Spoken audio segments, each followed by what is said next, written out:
Okay, just a little quick extra of a video here. I guess technically this is episode 48 of the Woodwind Doubling channel.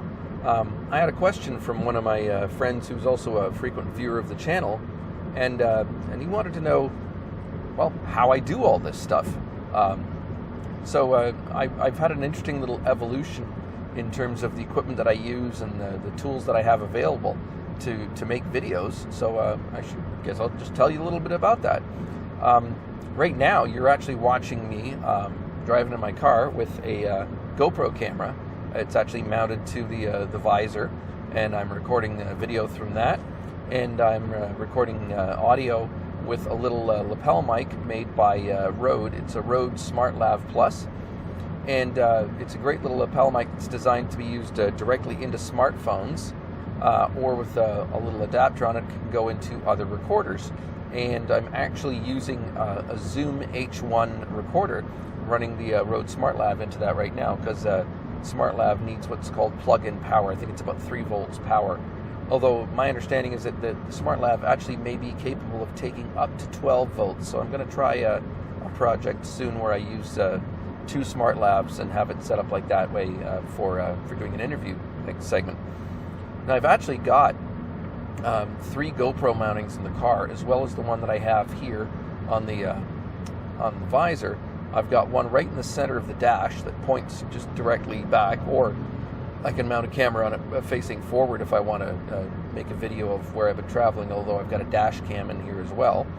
And then I have another one that points towards the passenger seat. And if you watch the episode where I had Sarah Dale on, I actually used the footage from all 3 of those cameras and cut them back and forth, and I had them synced with the audio. So a key point is that I don't use the audio out of the cameras to present to you. It would be too much rumble in it, too much background noise, and the GoPro cameras have audio compression on them, which means you get this sort of constant level, and it tends to, when you stop talking, the background noise rises and things like that. So I have everything set up being closely mic'd as possible, so it picks up the voice really well, and the record levels are set manually. It also means that I can process the audio a little bit in post to remove a little bit of the low rumble. I actually do a cut below about, I think, 100 hertz or so when I'm in the car, and drop all that off drastically, so that you don't hear all sorts of noise from it.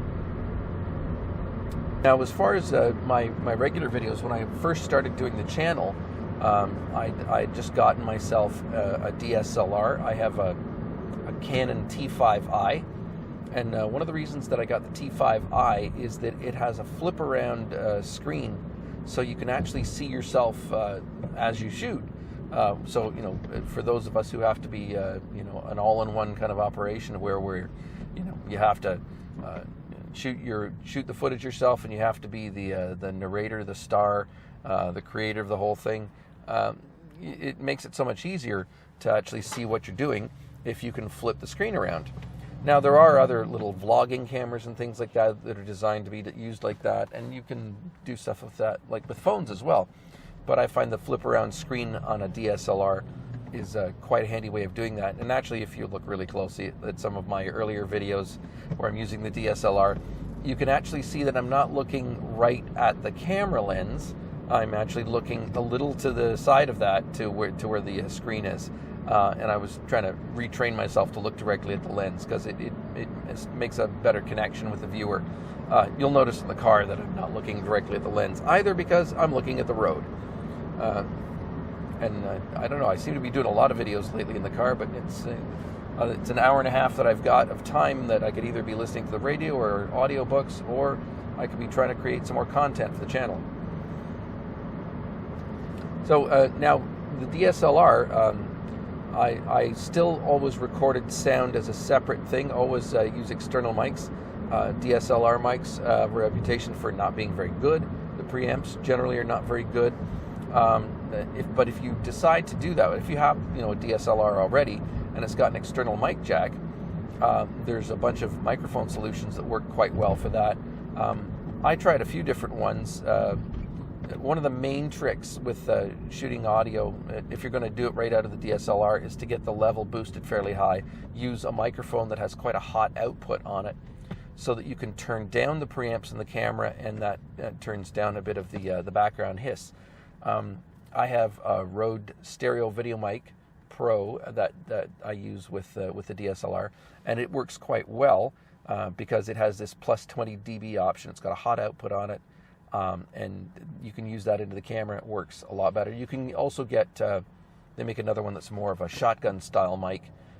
That's good for like personal vlogging and things like that. If you're just doing voiceover too, just a talking heads kind of episode, they work quite well. I mean, I've got a sort of reasonable stock of microphones that I've used for years for live sound reinforcement and for recording. So, I mean, I don't think that anyone would necessarily run out and buy a whole bunch of stuff, but you know, if you choose your bits and pieces wisely, you can get quite decent sound. And really, you want to have good sound. People actually have more patience for poorish video and lighting than they do for poor sound. There's been a whole bunch of, you can find all sorts of demonstrations of that on YouTube, where people say, well, here's a video with great picture, but it's got crappy sound, and vice versa. And it's always easy to understand the content. Usually easier to understand the content when it's good sound as opposed to good video with bad sound. That being said, I mean, I try to shoot everything in like full high definition, 1080 by whatever the other number is. If you're shooting with your phone, it's good to know that some phones shoot full high definition on their back camera, but the front camera, the one that faces you, if you're doing selfies and things like that, is usually only 720. So it's still considered high definition. It's just not as high. I have used shots from both successfully in videos. A lot of the time, you know, like I say, that's less important. But if you're trying to go for a really clear, consistent look, that's you definitely want to try and shoot full high def all the time. So I always use those settings with the DSLR. Now, DSLRs have another restriction on them. They'll only shoot up to a maximum of 30 minutes. It's some weird tie-in with European import duties and regulations, where, you know, it's the difference between a video camera and a still camera. A still camera is only allowed to shoot up to a half an hour of video in one consistent shot. Now, that might not sound like too much of a problem if you're shooting, you know, a 3 or 4 minute YouTube video. You know, that's why a lot of people use DSLRs, because they don't need to go beyond that. The videos that you've been seeing me do lately are longer form videos. The GoPros will shoot much longer because they are actually real video cameras. And also I have 2 Canon video cameras that I've been shooting most of my episodes on now lately, because I like the extra control that I've got with those, and I've got really good picture quality and even better sound quality than I was getting with the DSLR. But basically, get something that you're comfortable using, learn how to use it fully exploit it. I mean, I've done entire episodes basically shot on a GoPro, one single GoPro, and then it's the magic of video editing and things like that pull in the other shots. I've done other shots where I've done like multiple camera shoots in the same thing. One of my episodes, I specifically did a multi-camera shoot where I had, like, I think two separate video camcorders and then 3 GoPros as well. You can go crazy with that, or you can do it a lot of the times. You shoot all the main footage and then you shoot all the little insets afterwards. You can even use the same camera for that. I mean, I can do an episode where I shot everything, say, on my phone in a vlogging setup, and then just, you know, do all the other shots afterwards and add it in the editing. Editing software is something that you really need to get to and get using if you're going to do any sort of successful YouTube stuff. Nothing worse than seeing a video that people post where they haven't at least topped and tailed it properly. You know, you don't want to see a video where you see somebody turn on the camera, then walk into position, and no, that's amateur hour. You want to have nice, neat beginnings and endings, and learn how to fade things in and out at the very least, and synchronize your audio on that. Now, there's a lot of very expensive video editing software out there. you don't need the same kind of power that somebody's using for making a Hollywood feature. So, in my mind, you don't need to spend more than about $100 on a video editing package. I have it's a version 10 now of the Corel video software, and I quite like the way it works. I have a couple teething problems here and there, and now that I've got my system set up to maximize the performance with the hardware and that I have, it works quite well for me, and I'm able to get all my editing done just fine. Like anything else, there's going to be a learning curve on it. You got to figure out how to do things with it. One of the very first projects that I had to do when I started the channel was do a little opening title sequence and then do a little ending sequence as well. And I found the tools in there to do that and found some footage to use for it. I think maybe once I get up to about episode 50, it might be time to freshen those up.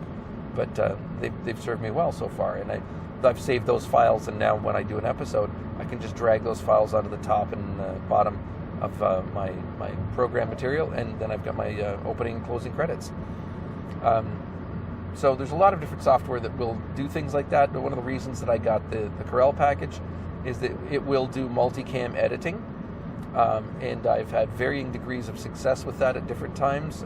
Sometimes things have synced up quite nicely. Sometimes it's been a little bit more work to get it done. But it has all the capabilities, and if you are careful about how you do your audio and video, and you can find good sync points, like say using a clapperboard to line up the points, makes things a lot easier. And then even if you have to sort of manually line them up, if you've got a good solid synchronized sound that the camera and the separate audio have both heard, then that's doable. It takes a little bit more time sometimes, but it's quite doable.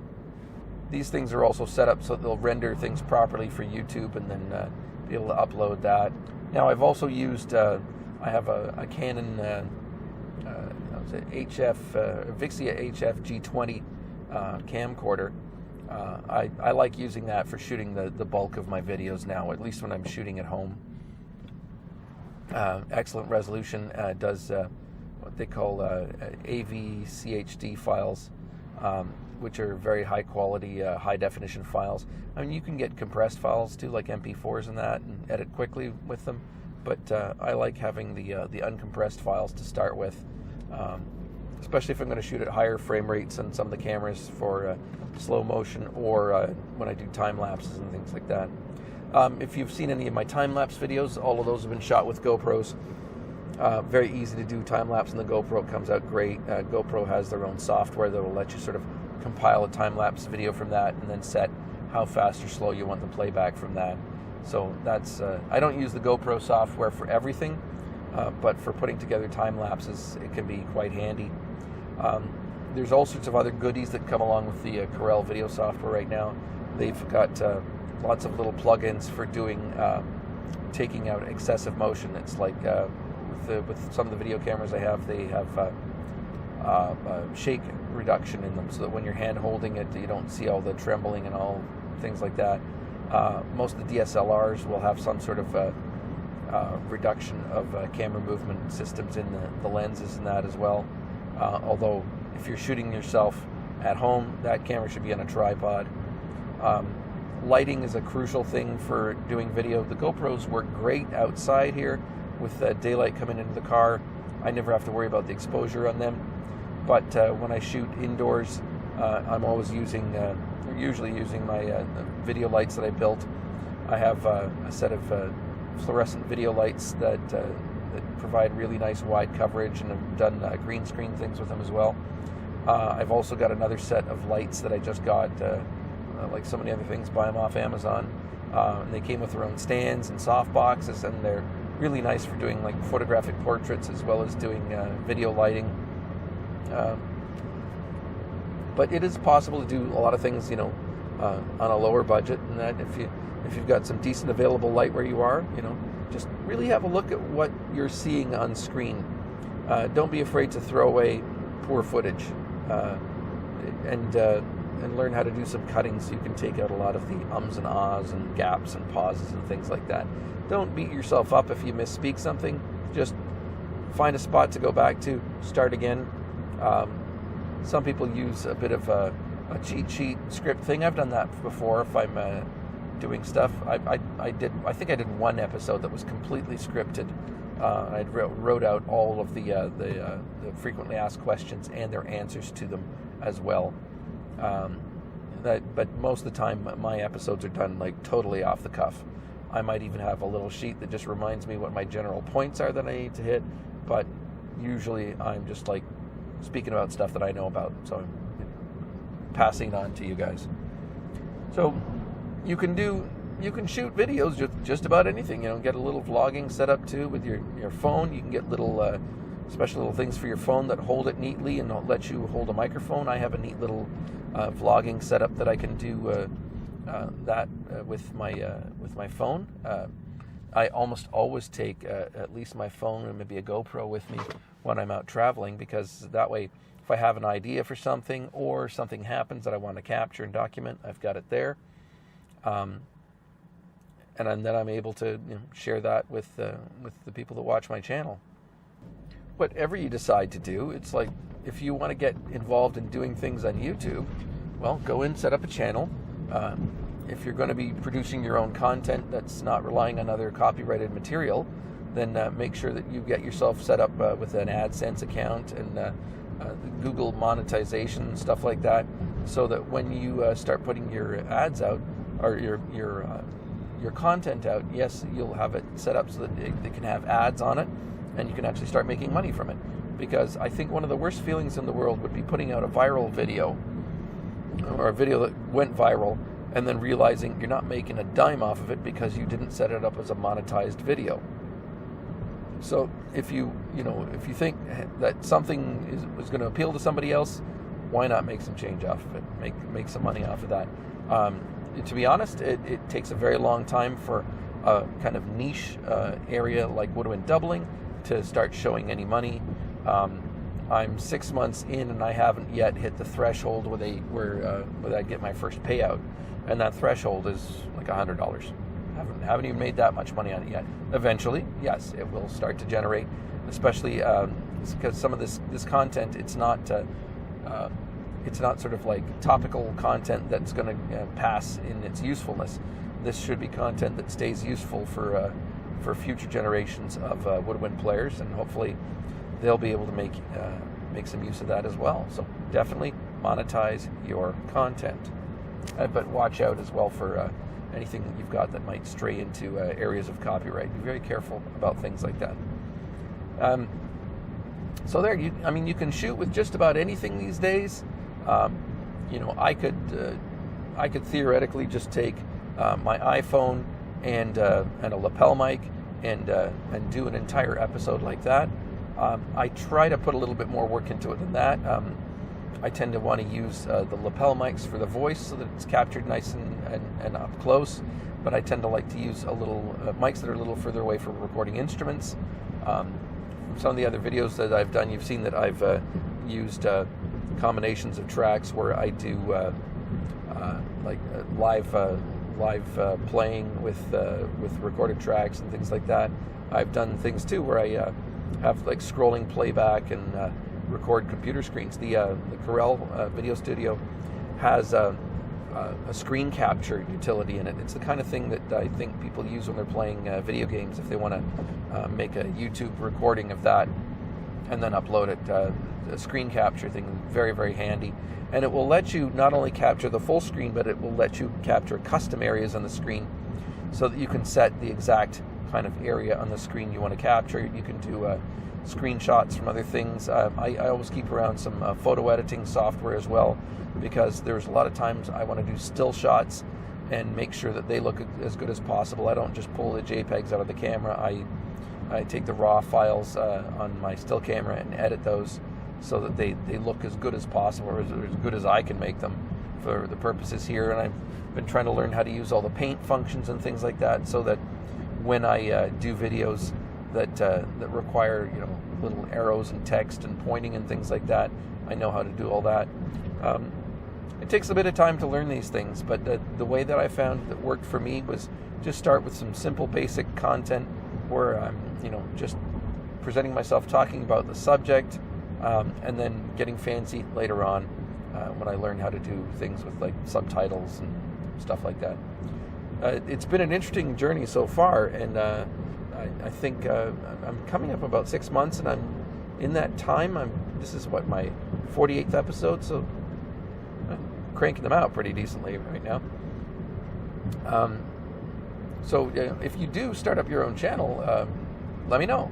Keep in touch. Hopefully, let me know about it, and then I can subscribe to it. It might not be the same information. It might be something completely different. You might say, hey, I'm into this kind of subject. Maybe like, let's say I go fly fishing and I tie flies, and I want to do a little tutorial on that.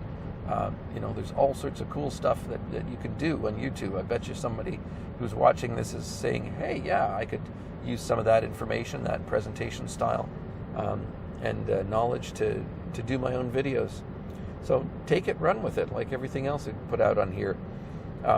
Or maybe you're just a player who doesn't want to necessarily teach, but you want to represent yourself, have put together a show reel. I know people who do that to present themselves to bookers or contractors, or as they call them in the UK, fixers, to get work. You might be a little bit of ways. They might not be familiar with your playing, but if you're getting some things done, you can compile a show reel that shows off your skills on your instruments. Well, take the knowledge of how to do video production and a bit of sound production, and market yourself. So it might not even be, well, you can post those on YouTube too, obviously. So hopefully that's some more helpful information. Not quite directly on the usual topic, but if you've been watching and think, hey, that's kind of neat that you can do that, but geez, I could never do video. It's like, well, it's like any other skill. It's like any of the doubling skills here. In some ways, I just consider video and audio production as being another double now. It's another one of my palette of skills that has helped me get some work.